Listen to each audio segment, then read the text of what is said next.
a podcast to honor the gods. This better come with a sacrifice. Deus Ex Media. Content and Capable recognises the Indigenous people on the land of which we record this podcast on, the Bowendig people. We offer a respect to elders past, present and emerging, and extend that respect to all Aboriginal and Torres Strait Islander people. Sovereignty was never ceded.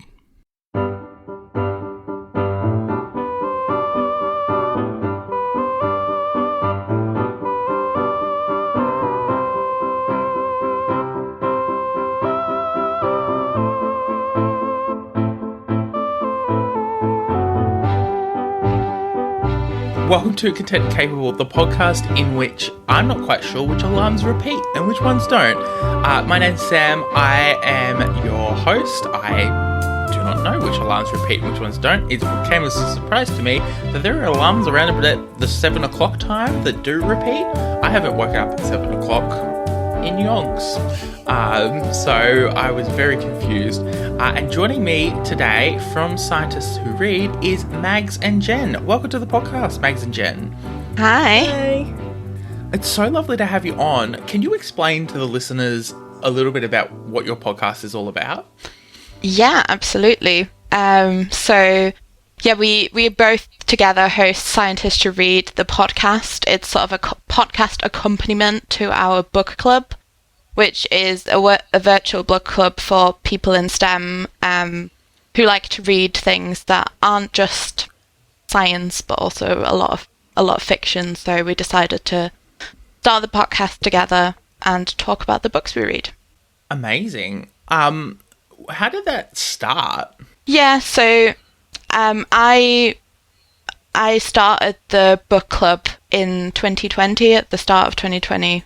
So before shit went down, which was lucky at the time because it meant we had a nice virtual community, and I think it probably did cause a lot of people to join us. A lot of people in STEM at the time, and that's kind of part of the aim of the book club, is sort of to bring people together who are often in careers or fields of study which are very demanding, very high stress, and we need sort of a creative outlet, which reading can be.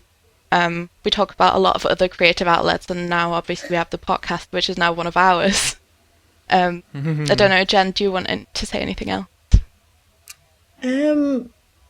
I suppose just what you've said, really. I joined about a month into lockdown, so like you said, it was really good to have like that virtual community during lockdown, because it's not just a book club really anymore, or even back then, and we did like virtual movie nights together, which we still do sometimes now, but during lockdown that was like a real comfort to have that and the community.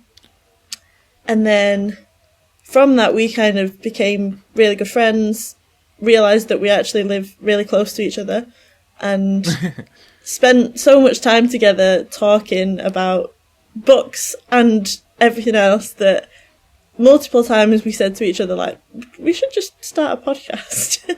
Yeah, we're like, we're sure people want to listen to us. That's essentially how the podcast came to be, I guess. Yeah. It's always the weirdest part, I think, about creating a community of like-minded people. And I think especially, I remember so many people in the pandemic creating things. And, this podcast was a baby of me being bored during the pandemic as well. And it's one of those weird things where it doesn't matter whether you live 5 minutes away or 5 days away. It really just like you couldn't go out and see people. You weren't allowed to leave the house. Yeah. And it was so fascinating watching friends of mine get even closer, even though we were already physically like living in the same towns and very close to each other, but by nature of having a virtual space to interact and a virtual community to interact within, it was, people became even closer. It was very fascinating to watch. Yeah, we definitely saw that as well. Like you said, Jen, like we found out we lived quite close to each other, but it took us a while still until we actually met up in person because we couldn't. Yeah. And like you're saying, I feel like those kind of online spaces, and we not long after we started the book club, like we started it just on Instagram, but we created this Discord server, and it just felt like a lot of people were just spending time in those spaces because so many of us were working from home as well, or even if people were going into work, they still sort of sought that community afterwards, and that really brought people together, I thought. Yeah. I find it very fascinating, not that I'm unfamiliar with it, but I find it very fascinating how common it is that people in science have a really arty streak and have like a real desire to interact with art.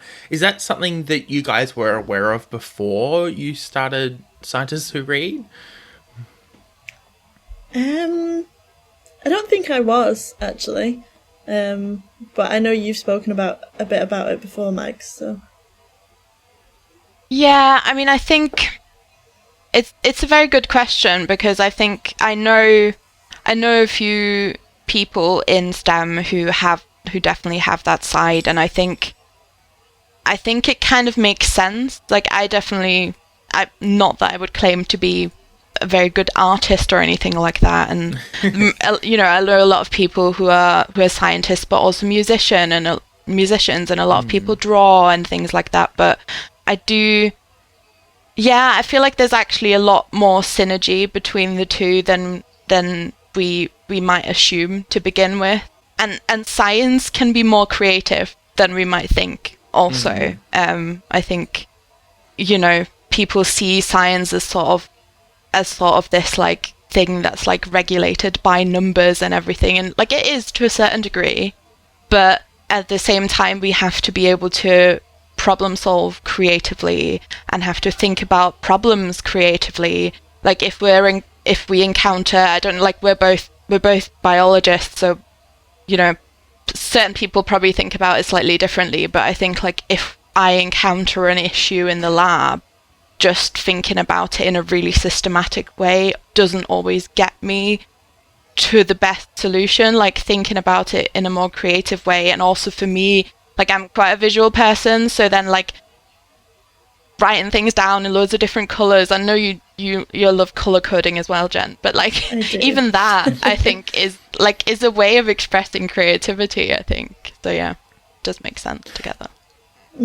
Yeah, look, the more and more I talk about it, interact with people who, like, I was supposed to go and study science before I went and did a journalism degree. People looked at me funny when I chose a journalism degree because I wasn't getting particularly good grades in English. But I just, the more and more I talk to people who do science, that they are the people who are, like, really into their art and their music. And, you know, I think also... And it's a fascinating part, I think, because you interact with the world around you so much, there is that appreciation for the beauty of the world around you as well, which I think sometimes people who, like, are so... Like, I work creatively. I'm, like, in creative projects day in, day out. Like, that's my job. I sometimes just forget that there is a general beauty to the world I'm interacting with, and sometimes I forget to appreciate it in a really, really fundamental way. Yeah, I definitely get that, and I think that plays a role in STEM as well. Like, again, this is only from my side of STEM, but I think people can probably appreciate it from all sorts of fields, and like you're saying, it happens to everyone, probably. Like, we kind of forget to look at certain things a certain way, and like I remember when I was at uni and we first looked at algae under the microscope, and they're just beautiful. Like, they're just beautiful, and you still, like, sometimes, you know, you do certain things routinely, and then sometimes you remember to sort of look at it properly, and you remember that feeling, and you're like, hang on a minute, like, this is amazing. Like, the fact that I can even see it. And like, like, you've sent me like some pictures of like stained cells and things, and it's just beautiful. Yeah, I think every time I look at cells under the microscope, part of me still like, Wow, they look so cool. Yeah. Even like, and this sounds really corny, being someone who does podcasts and works in radio. Even the waveform of like recorded audio, and like every now and then I sit down behind, you know, my work's editing system, and I look at the waveform. I'm like, that is really pretty. Like, it's almost like another language. You can kind of tell what words people are saying based on the waveforms, and it's, you know, someone mentioned it to me offhandedly the other day. They're like, "Oh yeah, you can see the ums." I was just gonna say that when I edit our podcast, I can now tell when I say and I'm like, right, remove that. Yeah, and it's just like almost scarily beautiful, like, and like even I don't know, even some of the problems that I've had, like when editing, I've, you know, changed recording software 2 or 3 times and editing software 2 or 3 times, and that challenges that like a new system and the creative thinking that a new system requires you to think through, go, how do I replicate what I used to do in this new system with, you know, a whole new set of menus, and how do I fix and change that? I obviously must get bored enough that I feel the need to change my editing system, because I know that some people are like, if it works, let's not touch it. But I'm like a bull in a china shop. I'll try to break and change things. Oh, it's fun to experiment though. It is very fun. I do really enjoy it. I suppose, out of curiosity, how do you guys choose your books? Like, is there a process now after a couple of years of doing it? Yeah, there's actually it's the process that's been in place for quite a long time. I think at the very beginning, the book club sort of just started by me and one of my friends at the time wanting to read a book at the same time, and we were like, oh, let's just see if other people on Instagram, and we were sort of following a lot of people in STEM at the time, and I still am, but we were just like, oh, let's just see if anyone wants to join, and we just sort of started a group chat at the time with like 7 or 8 other people, but since then, so that first book we just picked one that we wanted to read anyway, but ever since then it's a very democratic system to the best of our abilities, I guess. Yeah. So I set themes for every month. So we have a certain theme every month. Sometimes, like most of the times, I pick them / Jen helps me, or I get inspiration from what people are talking about, and you know what's kind of topical. So we've done a lot of like Pride Month themes and things like that. But sometimes our patrons get to pick one as well, which we're doing next month, which is kind of fun because it's kind of a bit more random. But yeah, once we tell people what the theme is, we ask everyone to suggest books that are based on that. So it can be anything. Sometimes the theme specifies things more precisely, other times it really doesn't and leaves it very, very open. That's on purpose. And you know, we read mostly fiction, but sometimes it's non-fiction too. Just sort of, yeah, whatever people fancy, and then we kind of randomly pick from that list of what people suggest and let our community vote on what book they want. So wow, that's it's a long process. It's very democratic. I kind of love it. I have you know, other podcasters. There's a beautiful podcast called Well I Laughed, where they do 3 episodes set to a theme each, and they tell a story, and then they do like an Am I the Asshole episode. And I asked them this question about, you know, how they pick their themes, and it was one of the things of like, sometimes it's like the story they want to tell, or sometimes it's the theme, and they've got so many ideas. They've got like lists and lists of ideas. I saw them, and it's extensive. And I was like, and they're like, yeah, there's some weeks where like I've picked a really great theme and I want to run with the theme, or I picked this really great story and I've built the theme around this story, and it's just such a fascinating to watch people pick themes and like individual like texts and things. I find it really interesting because it's just a really interesting peek behind how like not someone's brain necessarily, but how like someone's creative process works, which is very interesting. Yeah, it's kind of fun, and I get why, like, even especially if people are actually like talking about the themes and stuff, you really need to think about sort of what ties it all together. I think that's really fun. Yeah. What's been some of your favorite books to read? Jen, do you want to go? Oh, that's a really tough question. I think the good thing about the book club is that we've read so much that I probably would never normally pick for myself, especially since we started the podcast, because I have to read every book now. I often sometimes missed a few, but now I have to read every book, which is great. I don't know what my favourite... I mean, we read some really good books last year. Two of like my personal favourite books in general, so Lessons in Chemistry, which is just fantastic, and Her Majesty's Royal Coven, which we both really love. Yeah.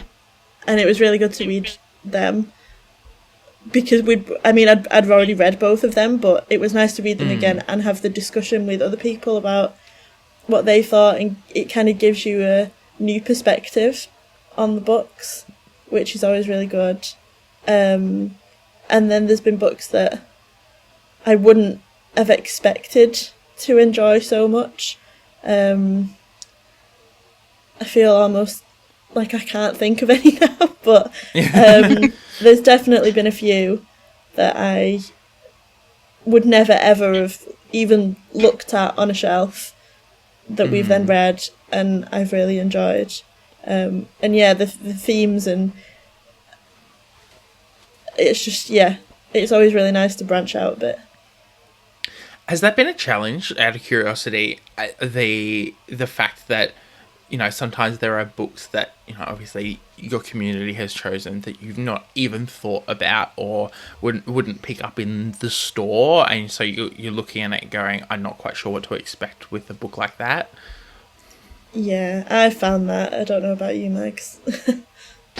Yeah, it's definitely a challenge, although sometimes that ends up being my favourite, / I feel like I talk about this on the podcast a lot, but I am innately skeptical about books that get a lot of hype and often sort of stay away from them. So actually reading books with the book clubs that I hadn't really heard of that much, I don't have any expectations. So that might actually be the best way to go into a story sometimes.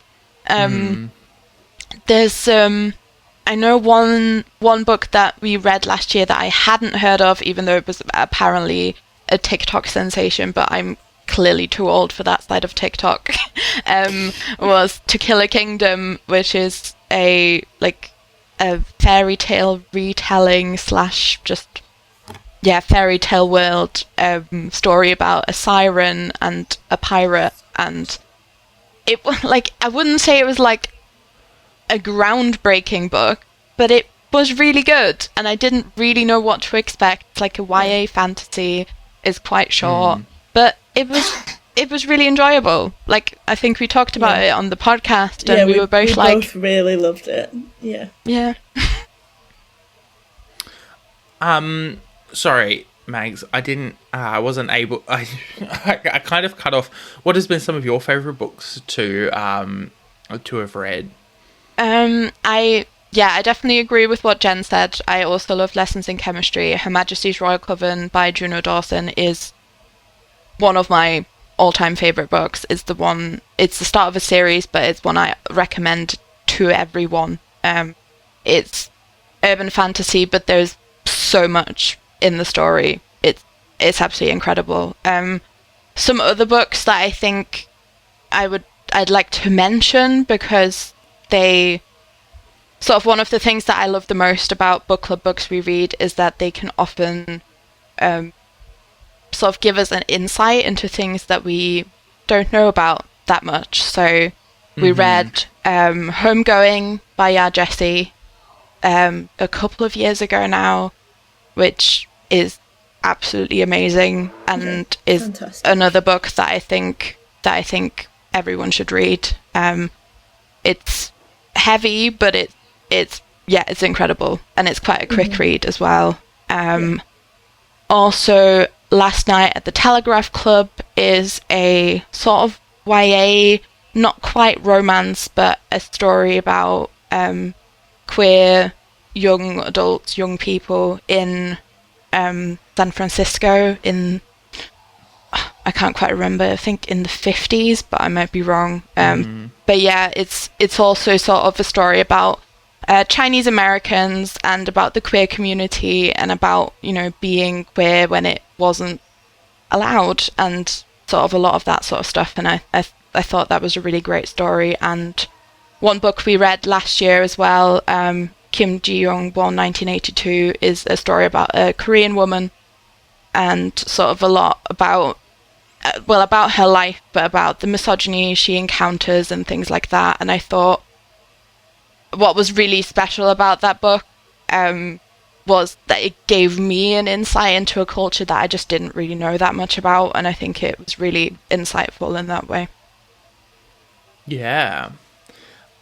It's really, I find, I don't know, were you guys big readers before you started Scientists Who Read, or was this something that you liked books, but you weren't quite, you know, as big of a reader as you probably are now? I've always been a massive reader ever since I was little. And I was just like all my family is. That's just, we were raised in a house where everyone read a lot of books, and even like going back to my parents' house now, there's just books everywhere. So it's always been kind of part of who I am. I definitely, and I think this is kind of a common theme, is that when I was at uni, I did kind of drop out of reading as much, mainly during my undergrad degree. I think I just kind of lost touch with that, and like so heavily focused on studies that it became more difficult to commit the time to it, I think. And there's so much other things going on at uni. You know, it's a total life change, like moving to a different, I mean, I moved to a different city, you moved to a different country. But like, it's there's a lot going on in that time where I think a lot of people, it does seem to be a common theme in the book club, and just not even just in like from people that we spoke to, where people do tend to drop out. So I kind of rediscovered my love for reading during my master's degree. That was when I really kind of picked it up again, and I started posting more about books on my Instagram and things like that. And now I have a book with me wherever I go. Yeah, it was kind of the same story for me. I think, like Jen said, at uni during my undergrad and my master's degree, I just didn't really read fiction very much. And it's definitely a common theme across probably not just STEM, I would say, because I can see a lot of humanities people have to read for coursework and stuff, right? I don't know what it was like for you, Sam, but it's ridiculous. I did a journalism degree. You're not supposed to do that much reading. I was swamped. There was so many bits of chapters that I needed to read each week just to know what we were referencing in class. You just do. You feel swamped. Like, you just feel like there is nothing you can read but, you know, these textbooks or these case studies or these analyses. And because my degree wasn't just journalism, it was PR and communications. So then you're doing all of these like communication theories and practices, and it was such a stressful like reading experience. And I'm even worse. My mother banned me from reading in high school. because I wouldn't stop. I would stop doing schoolwork just to read books. That's relatable. Yeah. And like I didn't like pick up books back again until after I finished my undergrad. It was really hard. In terms of, you know, reading and getting back into reading, did you notice that your taste had changed when you got back into reading? No. I have been Good answer. I have Jen. been a fantasy reader. Like, I've always loved fantasy. And that is still my go-to genre. You know, I loved like the Percy Jackson books as a teenager. So Even like when I was younger, I remember reading like Rainbow Fairy books, which I've now just introduced my 5-year-old niece to. And I think I was more excited than she was when I gave her the books. But You read some of them to me. I did read them. Yeah. Fantasy has always been like, I mean, I read everything. I do read a bit of everything. And I like reading other genres. I think I've definitely picked up more thrillers and crime kind of books since getting back into reading. But no, I think my main taste always has been and always will be a good fantasy series. Initially, I don't think my taste had changed once I got back into reading, because I sort of got back into it after my master's degree when I first started working, and I was like, I have all of this time to myself now that I don't have to think about things really. So I started reading thrillers and crime from quite a young age because it's what my mum always used to read. So I picked up her books. I did read quite a lot of fantasy as well, which I would say I didn't really pick back up until sort of Jen and people in the book club reintroduced me to it. I would definitely say that I've branched out since then, thanks to the book club, partially thanks to, you know, discovering some authors through book club books, but also, you know, becoming more aware of, you know, more consciously choosing what to read and, you know, reading more intersectional books, reading more black authors and generally people of colour and more LGBTQIA plus books and things like that I definitely didn't read when I was younger. I wish I had. Yeah, totally agree there. I think it's really hard as well. Obviously, as kids, we reflect their reading like preferences and practices. So I just like, I don't know if I found it very fascinating. I only really got back into reading in the last year or so. And I picked up, I was given a couple of books, and I've always been given books as presents. You know, it's a tradition at Christmas time in my family, bits and pieces. And I've started reading a few of them, and a lot of them were memoirs and factual retellings of events and bits and pieces. I think the journalism part of my brain was like, this is like reading an article, basically. And all of a sudden, at the end of last year, I realised I'd only read one fiction book, and I hadn't even finished it because I started reading it in December, and I took my time with it. And it was just one of those weird things where I was like, I never picked up a non-fiction book as a kid, ever. Like, that was just not something I read. And at the end of it, I'd read, like, so many memoirs all in a row. I was like, what? I was just, like, surrounded by memoirs here. Like, very, very weird. Yeah, I don't think I read much non-fiction when I was younger, to be honest. I guess it's harder to come by almost for younger readers. Yeah, that's true. So, But to say, some of the memoirs I read are not fit for young children well, to read whatsoever. Exactly. But I do read quite a bit of non-fiction now, and I like things like memoirs, and I am guilty of reading a lot of science books. Yeah. Which, Oh no. Oh. But I like reading about other parts of science. So I'm still kind of... And to be honest, a lot of science books feel like fiction books sometimes because they're just so amazing and unbelievable. Yeah, true. Reading like books, obviously from science, has that made you appreciate the art of science communication? I just remember when I was looking at science communication was definitely one of those things that seems to be really important and really focused on. Yeah, I think more and more it's becoming clear that we need better science communication. I think the pandemic really highlighted that as well. But yeah, I think books do... I've read physics books that, I'm the furthest thing from a physicist.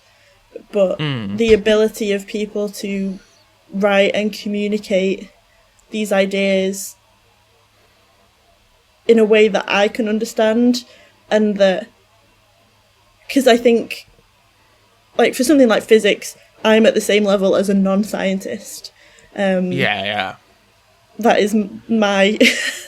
shows how, like, much I do not understand physics. So the beauty of being able to communicate science to everyone and make it more accessible, I think, is really, really important. And books are a major way of doing that. And I do recommend... There's a lot of books that I've read that I recommend to friends and family, that they've read and they've found accessible. And I love that. I think it's a really good way to share science with other people. Looking back on the last few years, would you have expected to have connected with so many scientists in a way like this, in a fun, relaxed, recreational way? No, probably not. No. I mean, no, definitely not as many as we have. And I just never thought... I mean, it's, in the grand scheme of things, it's not the biggest community out there, but I think what makes it so special is to be able to speak to people from so many different fields in loads of different countries. And we have, like, you asked us about, like, were we both big readers, and we both were. And I always feel like there is, like, we always have this not very funny joke in the book club that I don't know if it's actually just a joke that I have with myself, but that like the sort of Venn diagram of people who are in STEM and people who used to love reading as kids is a circle, because we're all just nerds, and like that's maybe, like, I don't know, that's me probably generalizing things, but I think to be able to connect on like two major things that we all sort of have in common bridges the gap of anything that might be different about, our cultures and whatever languages and things like that. So it's amazing to connect with so many people. Yeah. Did you ever imagine that your community would grow in this way? No. No. I mean, I remember when we, like I said at the beginning, we were like 7 or 8 people in an Instagram group chat, and there was a point where I think someone was like, oh, should we, like, where are we going to carry on talking, because Instagram has a group chat limit of 30 people. And I was like, hang on, what do you mean there's like almost 30 of us? And then we started the Discord, and now we're like, in February we celebrated our 4-year book club birthday, and there's like over 500 of us on Discord, and like there's not that many. Not all of them are always active and things like that, because people are in different time zones and stuff. But it's I definitely never imagined that there'd be that many people. No. Yeah, that's amazing and beautiful, and like to have a group of people so like so many people so close and sharing experiences like that is just it's absolutely amazing. And I think as well, for me personally, and I don't know, Jen, how you feel, but we talk about so many things that aren't just science and books, because, like, you know, just to have that in common and, you know, to feel some of the struggles that, again, I will reiterate, are not exclusive to people in STEM, of course, but that's just sort of the common ground that we found in our community.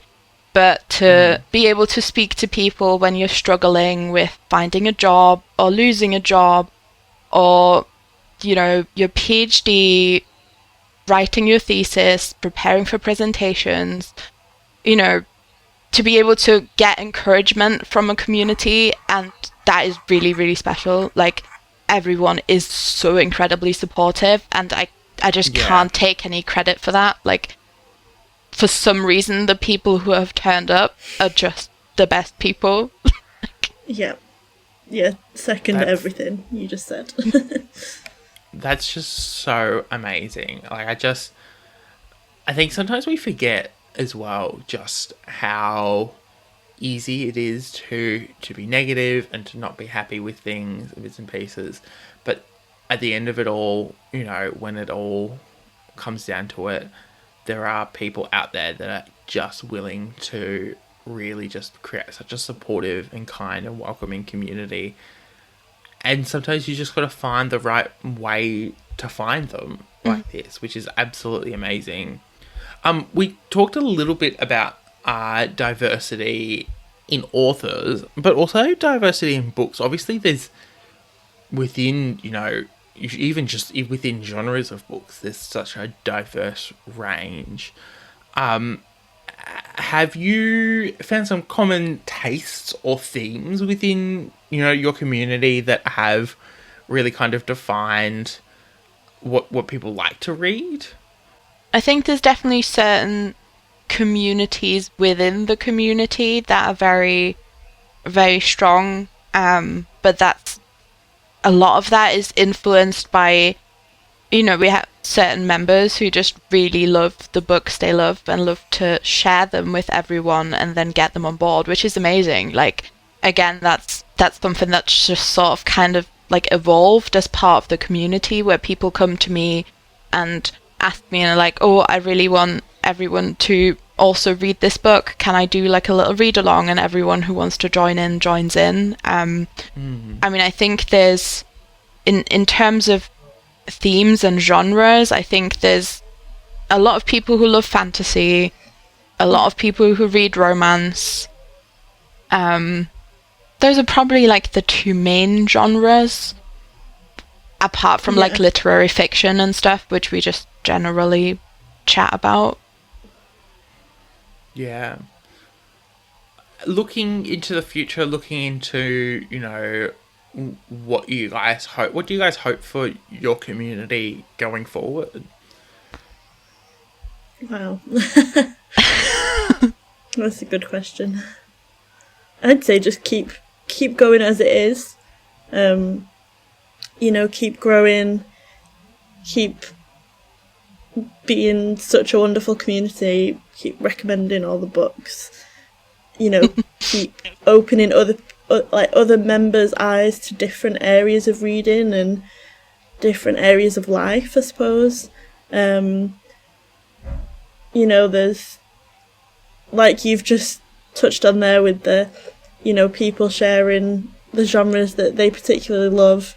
That's definitely making me read more that I never thought I would read. I went to the library today to pick up a romance book, and Mags will know I am not a romance reader at all. But I'm like, I'm going to give it a go. And I never normally would do that, but that comes from the book club. And I think what I would want is just for that to carry on, for that community to keep growing. Yeah, I would agree with that. I think, you know, to be able to keep the kind of the way that the community functions right now, even with it growing, that would be ideal, you know, for people to be kind to each other, to support each other. You know, I'm not hugely bothered about growth in the sense of, you know, numbers or anything like that. Obviously, it's, you know, it's great to see people joining, but at the end of the day, like what I would hope that we continue to do is for everyone to find a place where they feel welcome, where they feel like they can be themselves, whatever that means, and to be able to talk about STEM and books. And I think, you know, I always sometimes think, oh, you know, it's just a book club, but even when I tell people not within the community, like family members and people like, oh yeah, I'm doing this and that for the book club, they're like, it's a book club, what are you doing? Like, how are you doing so much stuff for this book club? Yeah. But it's, I think in a field like STEM and where so many people often, where it's so competitive and people don't always feel welcome and don't always feel like they can be who they want to be. I want to be a place that is a community of people in STEM where people feel like they can be who they are. And, you know, read books about people who are just like them. Yeah. I think it's very fascinating. And it's interesting. I think it's not necessarily a generational divide, but maybe like a technological divide that obviously, you know, I think people like us have created communities. Like the podcast network that Content and Capable's produced through has this most amazing community, and we talk to each other and we spend time with each other. I've flown over to the States, you know, a couple of times to meet up with other creators and spend time with them. And it is like I look at like sometimes the reaction from especially my parents, and they're like, why are you doing this? Like, why do you? And it's like, I think it's very fascinating what the impact finding, you know, a community that you really gel with has on you, and the fact that technologically we're able to do that even easier than ever before. You know, I think COVID really brought corners of the world closer together and communities closer together, and I'm actually really excited to see what happens as it goes into the future. Yeah, I totally agree with that. And I think, I mean, it's, you know, we're recording this across very different time zones, right? And that's working. We're still awake. You're just about awake, and like that, it works, right? And we've had the same sort of thing happen, like you're saying. Like, we've had people come into meetups from different places, and people traveling to see us, and us traveling to see them, and it really is amazing. And I think it's really, really meaningful in both in terms of our personal and our professional lives, because you can, you know, you're talking about your podcast network, and that probably gets you to meet other podcasters, right? And that makes professional as well as personal connections. And it's the same thing for us, you know. We, like, as much as we say we don't just talk about science and books, we do, like, we will get into very long discussions about people's field of science, and, you know, you're always going to come up with certain ideas and suggestions. Like, I feel like it's almost, like, maybe that's another thing that I would add on to what I want for our future. Like, I feel like it's only a matter of time for us to come up with some sort of scientific collaboration at some point in the next 10 years. And wouldn't that be really cool? Like, that'd be awesome. I think that it is such a fascinating part about, I think, the way that we communicate online now is that it does foster this collaboration that I think, if not to say that the pandemic was ever a good thing, but if the pandemic has ever like had a positive part, I think the the sense of connection and collaboration beyond, all sorts of barriers has definitely been something that I've noticed, not even just within, my little area of network. It's, around the world. I think I just see more and more people willing to go, let's take an idea from here and a thought process from here and combine them to answer a problem I've got right in front of me. And I think it's just a really special part of what, the magic of really positive communities like Scientists Who Read. Yeah. Thank you so much, Mags and Jen, for coming on Content and Capable. I really had so much fun chatting with you.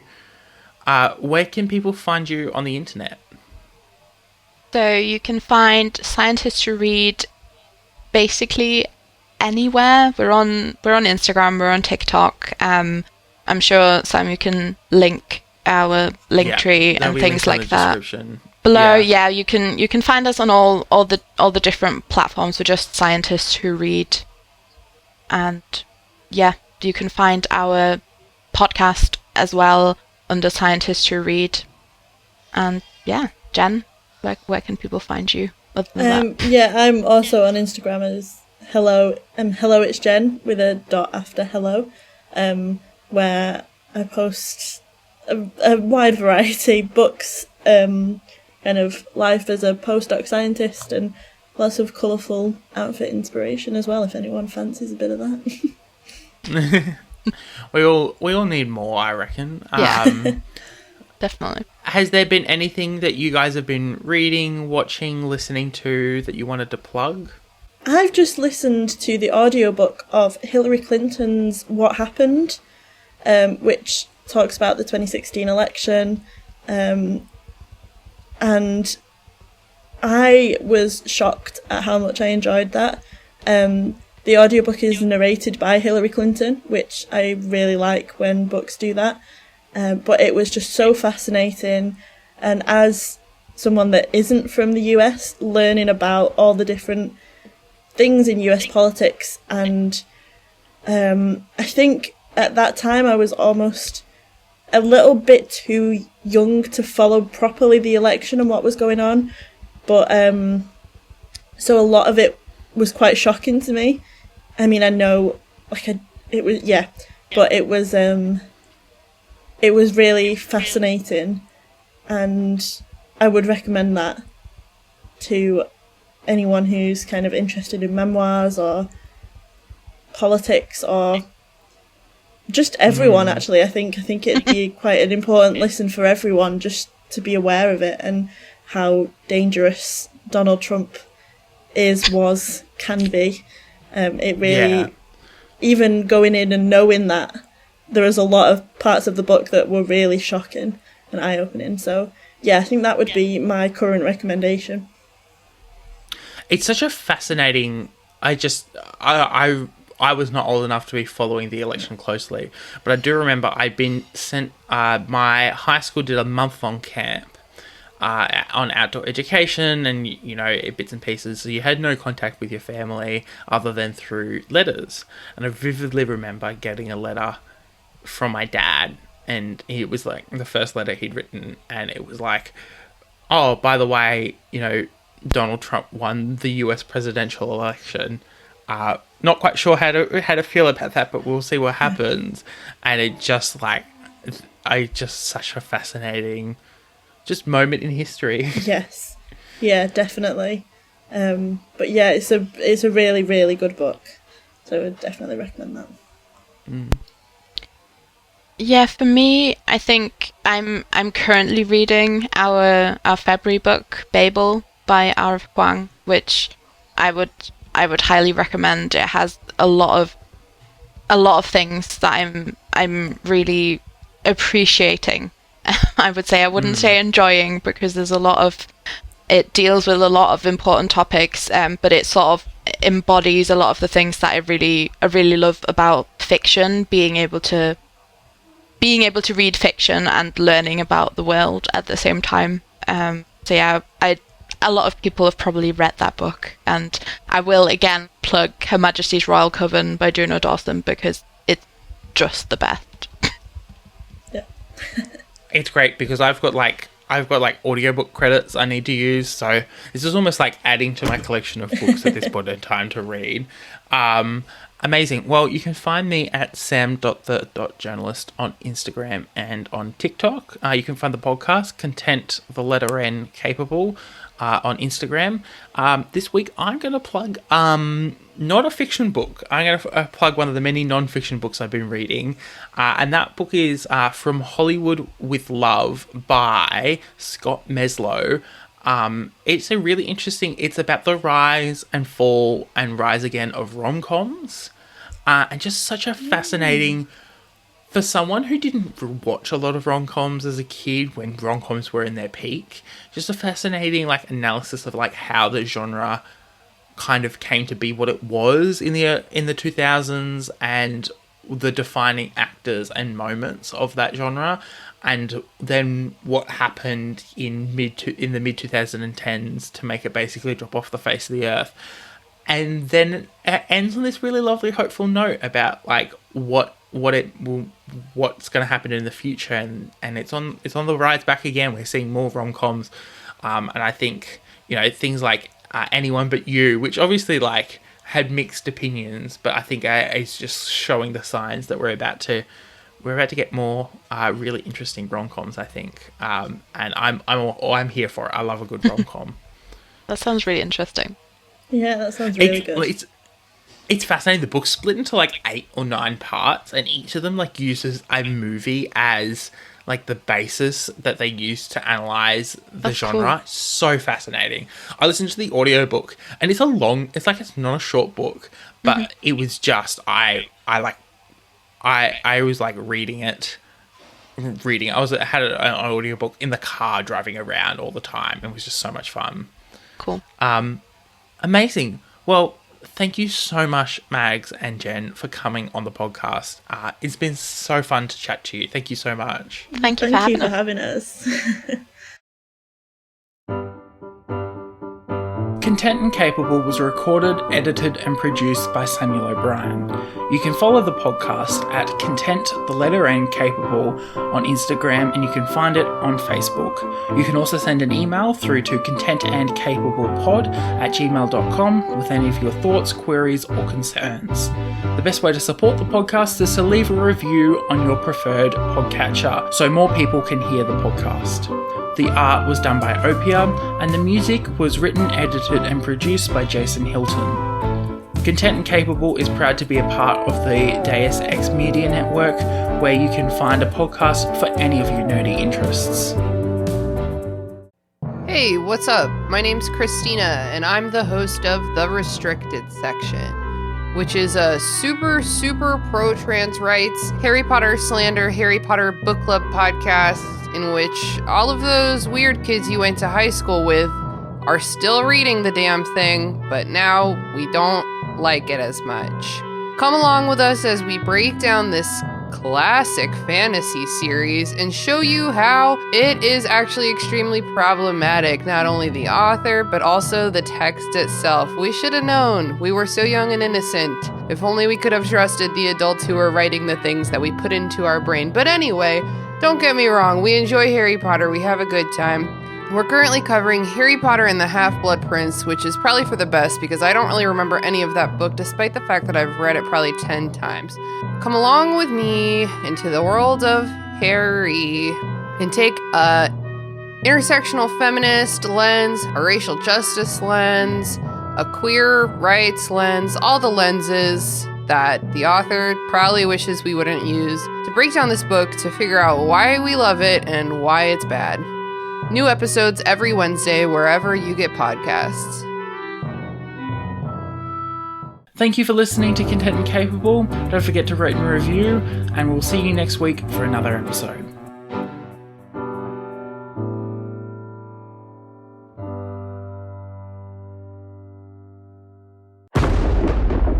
Deus Ex Media.